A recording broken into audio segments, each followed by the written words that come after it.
Hey traders, David Frost, my strategic forecaster, here for another episode of Common Sense Market Analysis. Today is Wednesday, June 17, 2020. We're looking at a daily chart of the SPY, or Spider, which is the proxy for the S&P 500. What do we have on the docket today? We're going to get right into the action because we have some important developments to discuss. We have the all-important 312.15. Now, the market closed today below 312.15. The question on the board right out of the chute is it important? What do we do with that information? We're going to unpack all that stuff. We're going to unpack a lot of other stuff. In fact, I'm going to go over something that we normally don't discuss, but I want to point out, how we know a lot of times when an important number is exactly important. And we're going to also use something with the futures as somewhat of a teachable / learnable moment. Not necessarily an end-all be-all of importance, but there is a difference between the 4 o'clock close, the 4:15 close, and I want to show you a little something that went on today in between the 4 and 4:15 close, and it also supports the case about 312.15. Let's first set the table. So we know where the market closed, 311.66. We know why 312.15 is important. It's the top of a breakdown candle. And since we got above the breakdown candle and closed above it, that's generally under normal garden variety market conditions using the 80-20 rule. That's a signal that it's bullish and they're likely going higher. Now we have the next day, we closed back below it, not by all that much, but we did close back below it. So if you're painting by the numbers, following the rules, you would say, all right, well, the bullish case is off the table until they close back above it. Technically, on daily close, that is the case. Let me go a step farther. Here's a 5-minute chart, and it includes the after hours activity. So what you can see here is the 4 o'clock close is right here on the dark red candle. The following candles fought their way back up and then through 312.15, but they're still fighting it as I make this video, and it's past the 4:15 close. Now, at this point, the daily close was where it was. I don't really care what happens from this point. What I want to show you is a couple of things. There are reasons why I use the futures. There's a lot of reasons why I use the futures. One of them being the difference between the 4:15 close and the 4 o'clock close. I do take a look. It's not important every day. In fact, most of the time, it's not important. It's a non-event. But sometimes it gives a clue. It gives a hint. In other words, yeah, they close the day below the number, but they're flirting with the number right after the close. Is it trying to tell us something? Are they just faking everybody out, wearing everybody out? Is it just an episode of the Trick, Trap, Fool, and Frustrate crew doing an end-of-the-day shakeout only to have the market gap up again, or do one of those thieves in the middle of the night where they jam the market higher in the futures and then they open higher tomorrow morning, faking everybody out? And what they've done, if they do that, is they've shaken out the weak hands. They do that all the time. So what I wanted to do is bring this scenario to your attention because it's just part and parcel to how the market works. For example, back on the daily chart, they close below an important number. Should the market sell off? Is it a signal of weakness? And are we going to see the bear case unfold with lower prices over the next few days? Under normal garden variety conditions, you would say the probabilities are leaning in that favor. Where would the market be going? The first thing they would do is come back and take care of the gap that was unattended to. What am I talking about? Well, you have a gap right here. The price is 307.05. You have a low in this candle here from yesterday of 307.67. So they didn't hit the gap. We talked about it at length yesterday in a variety of markets, and that's the first thing they would do is take care of the unattended to gap. What if they don't go down? What if the end of the day was a hint? What if they're actually going to trade up tomorrow, up Friday, whatever it is? What if they're not going to go down? What's the story? Well, the story essentially hasn't changed. Let's go over to an hourly chart and continue that conversation. Yesterday, we talked about two possible scenarios with the hourly chart, and really it has not cleared up. It's the same story. We have case number one, which is a bull flaggish type of pattern, and there it is right there. You have a flagpole on the gap up from Monday, and you have a flag waving in the wind, and this is bullish, and this generally sends the market higher to do what? Fill the gap at 319. That's also part and parcel to this entire conversation. If they're not going to go down and they're going to flip around and they're going to finally continue up, they're going to fill the gap up above 319. For argument's sake, what we'll do is call it 319 to 320, give or take on either side. That's where the market would be headed if, in fact, this bullish pattern on the hourly chart, and others obviously, played out to the northern direction. What did they do? All they did so far, they haven't failed essentially other than closing below an important number, but as far as this pattern is concerned, just looking at this pattern, if the 312.15 wasn't on the board and we weren't considering that an extremely important number, we would say all they did was pull back into the convergence or near convergence of these moving averages. There's nothing wrong with that type of market behavior. What's the other side of that? Remember, we're the umpire calling balls and strikes. The other side of that is looking at it as somewhat of a gap and crap, and we talked about that yesterday. It was mainly profit taking until it's not, but we have a move down from the highs yesterday, and then we have a bear flag pattern, and guess what? Until and unless they close above the high over here, then there's no dice and there's no gap to be filled at 319. So essentially, we have a range. And the range on this chart was essentially 312.15 on the downside, and this is basically 315, and we'll call it 315.40 to 315.65. That's near the top end of that breakdown candle. And let me qualify that. I'm going to take away breakdown candle. I don't want to call this a breakdown candle. It's just a candle. It has a large tail and it has a big red portion, but it's not a breakdown candle. It's in this upper range. We're just calling it what it is. This was a bullish, flaggish pattern from the gap up on Monday until it's not. The first step toward it being not was it closed below 312.15. Speak of the devil, and I'll give you the time. 4:34 p.m. Eastern Standard Time, and they're still flirting with the important number. Now, we're going to find out on Thursday how important that was, and was it the daily close or was it the shenanigans after hours? Generally speaking, and I know this question will come up, I don't consider after hours anything. I'm showing this to you because there's some shenanigans going on, and in the big scheme of things, they didn't close below by all that much. All this is an awareness. Now we're going to talk about something else. There's always a method to the madness, so bear with me. The vertical line represents everything where today's activity took place is to the right of that line. 314.11 is a new number that appeared on the board. 314.11 was a gateway today that the market needed to close short term and then hourly candles above to get up to that 315.50, 40, 65 area. Right, inside the numbers. So what we'll do here is go through the commentary, and what you'll see is a market that was mush all day. It was a rather narrow range, all things considered, between essentially the 314.11 on the north side and just below 312.15 on the south side. So I'll run up and let you read the notes. You can pause the video at your leisure, and what you'll see is the important numbers identified. Here's the early thoughts. And before the market opens, it's a let's say they stay bullish. Remember, they opened higher, but then they went lower. So you don't know that's going to happen before the opening bell. Let me scroll up and you can read them at your leisure. I'm not going to bore you by reading you the notes. You know the important numbers.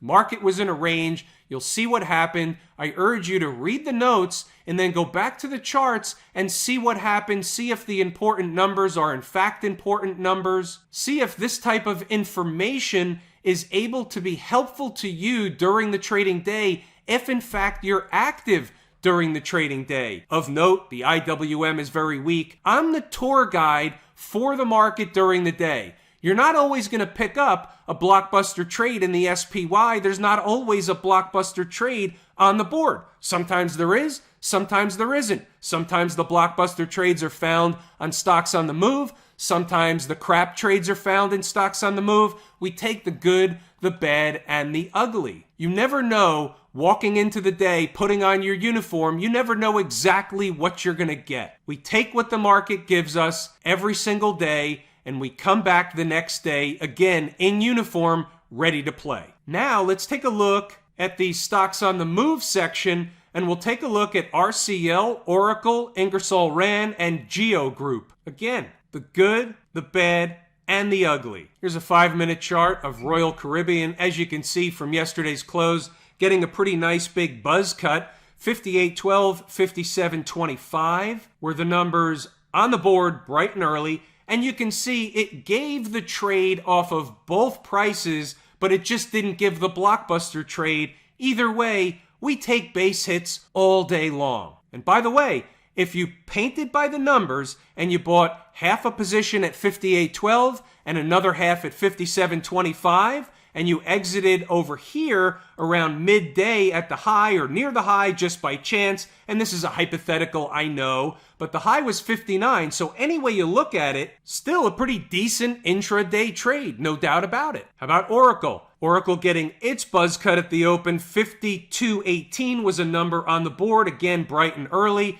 So it gave the deal pretty much right out of the gate. It gave better than a 1% gain. So the concept is traders should be taking a portion of the position off and see how high it can go. It came back down. So maybe you got stopped out. Maybe you didn't. Either way, you can see what happened. It fought this price. It gave the trade a few times, and then it dove to the second level at the end of the day. Kind of funny how it stopped within 2 cents of the second price. Anybody think that price was important? I think it was. Again, nothing to write home about. However, we take what the market gives us each and every day. How about IR Ingersoll Rand? We have a little bit to discuss here. There's definitely some lessons to take away. So, $30.04 is on the board bright and early. What's the low in this candle? $30.05, and they start to trade away, making a high of 30.33. Not a great trade, but you did get a 1% out of it. What do you mean you got? Because I know traders jumped in a couple of pennies before the number. I'm not saying that's what caused the bounce here. Maybe it was, maybe it wasn't, but I know that to be the case. So a couple of things after that. A, you can see the importance of the number. And by the way, it also makes sense, and this wasn't the reason, but it's a big fat round number. $30 is a big fat round number. You're going to get some activity around numbers like that. 20, 30, 40, 10, 50, whatever. You're going to get activity 9 times out of 10 around those numbers. But painting by the numbers, it was a no trade. So be it. When it comes back down and goes lower, you don't care because it was a no trade. The market was stuck in the mud today. The stocks were stuck in the mud today. It happens. And then we have Geo Group. Let's go through Geo Group, go through how to treat these trades inside the numbers. Let's call it what it was. This was a shitburger. Let's go through it this way. 1247 buy number 1, 1214 buy number 2, painting by the numbers. Average cost, $12.30, painting by the numbers. Let's talk hourly closes for a second. Let's talk, how do you stop out? Why would you stop out of a trade? I put hourly closes up on the board. Let's get something clear. The hour is on the half hour. The market opens at 9:30 a.m. Eastern Standard Time every day. Therefore, the first hour of the day ends at 10:30 a.m. and every hour after that is considered an hour and an hourly close. The hourly close listed on the board for Geo Group happened to be $12.02. Once again, and I say this all the time, the hourly closes are not an arbitrary number. They're a number that the stock should not be closing hourly below. Otherwise, the entire thing was a debacle. It was totally, absolutely wrong. Sometimes they're wrong for a while and then they're right later. As long as they don't close hourly below a certain number, the trade is still active. So where was the first hourly close? Let's take a look. Right here, 10:30 a.m. Eastern Standard Time, close 12:13 above the stop. There you go. Let's go to the second hour of the day. 11:30 a.m. is the second hour of the day. The close is what? 12:04. I get it. It doesn't feel good. It doesn't look good, but it's above the number. They're running a test. You can see the rest. That's all she wrote. The stock came back, and as long as you painted by the numbers, you didn't get hurt. You got out at least even or with a slight gain. And some traders did. They emailed me. I, on the other hand, this particular trader ate a shitburger. Why? Not because I didn't wait for the hourly close. I paint by the numbers. However, I had to leave for an appointment. And guess what? I didn't want to sit in this thing because anything goes. If I'm not watching it, I'm thinking about it. I didn't want to be thinking about it. I don't want to lose money while I'm not watching. So I ended up eating a shitburger, but that was my decision based on something I couldn't control. For the record, I eat shitburgers just like everybody else. You're not going to win every trade. I don't win every trade. We're human. I get the same emotions that you get. I know how to manage them better, maybe, than some of you. That comes from experience, and it also comes from knowing where the numbers are.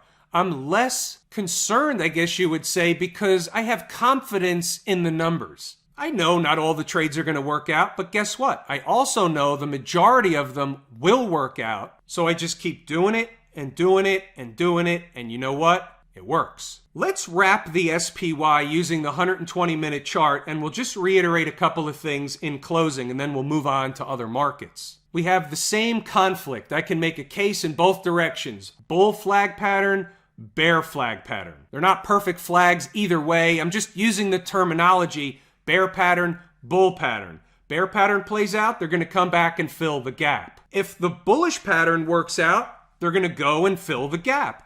That's the deal. They're basically in between the two. So there's no clear signal one way or the other. And then they did the thing where they dropped below an important number at the close, and they're still fighting the number. What about Camp IWM? Well, here's a tell. They're coming to fill the gap that we just talked about in another market. They were weak all day long. You saw it in the commentary. Down 1.69%, while the SPY was down 1/3 of 1%. It's nothing. The IWM is my favorite market leading indicator for a reason. What about the folks down at the transportation department? They look similar to the SPY today. They are my second favorite market leading indicator, a number one canary in the coal mine. Now remember this one, they filled the gap yesterday, so they're ahead of the power curve. They seem to be the lead dog, at least in terms of leading market indicator between the IWM and the transports. In fact, I think they're equal at this point. We have the canary doing one thing, we have the IWM doing something else. They're both basically doing the same thing. It's a long way off, but the bogey is Monday's low, this reversal here. If the market cannot sustain that reversal, that's big trouble. Let's have that conversation using the SPY chart as well. So we had a nice big reversal on Monday. I should have mentioned this before, it slipped my mind. The catch is it wasn't on larger volume than the way down, so that's certainly of note. But the following day, the follow-through day, was on larger volume. That's bullish in and of itself. But here's the key. They have to remain above the low on a closing basis, on a daily closing basis, above Monday's low. Otherwise, there's big trouble. When the market gives up a reversal day, that's trouble. The reversal day in and of itself is supposed to be a recocking of the gun for higher prices. If it fails, look out below. We'll address it if and when that takes place, but that's the deal. With the transports, what we'll say is if the transports begin getting below about 9,000 on an hourly basis and then close the day below 9,000, that would be a warning signal. That's like a shot across the bow. It's shooting a flare up in the air. Certainly something to keep an eye on. Silicon Valley, what's going on out with Q cubed? It is remarkable. Up another 0.5% today. And you know what comes next? There's nothing wrong with this market. It's in an uptrend. Therefore, it's bullish, period, full stop. If the rest of the market or other indices come down, it'll certainly come down, but look how much space there is between current price and the 20-period moving average, which obviously was recently tested last week. So therefore, same rule applies. Monday's low is the bogey. If they cannot sustain above the reversal, big trouble ahead. How about the financials? We know the routine, so there's a couple of things going on here with the financials. Same scenario with Monday's candle. That goes across all markets. Without the financials, the market's not going very far in either direction. So the financials were down 1.5% today. So you had the IWM down, you had the financials down, you have the canary in the coal mine in terms of the transportation department. While it wasn't down a lot today, it was doing the canary thing yesterday. So how can we not take notice of these things? IWM, transports, financials, the SPY closing below an important number. We know about the shenanigans, but they still closed below. Painting by numbers, it should be bearish. Put together with all these other things, it should be bearish. Technically speaking, we should see the market have some downside over the next couple of days. Back above 312.15, and they're likely going to fill the gap at 319. That's the only way that I can read this market at present. About smash mouth, talk about divergences. So you have the SMH, which is a good proxy or leading indicator for the tech space, and it was up 1.5% today. So you have the Qs up, you have smash mouth up, and you have everything else doing what it was doing. So we do have some divergences. That doesn't mean one thing or mean something else. We have information. We take all the information, we put it on the table, and we try and assemble the pieces to the puzzle into a picture. We play the umpire until the picture becomes clear, and then we call it what it is. It may be a bang-bang play, but he's either out or he's safe. There is no in-between. Have I told you how much I appreciate each and every one of you, and without you, these videos are not possible? True, accurate information. We're going to pull the ripcord here today. It's everything that I needed to and wanted to discuss. I'm David Frost, my strategic forecast. Thanks for tuning in for another episode of Common Sense Market Analysis.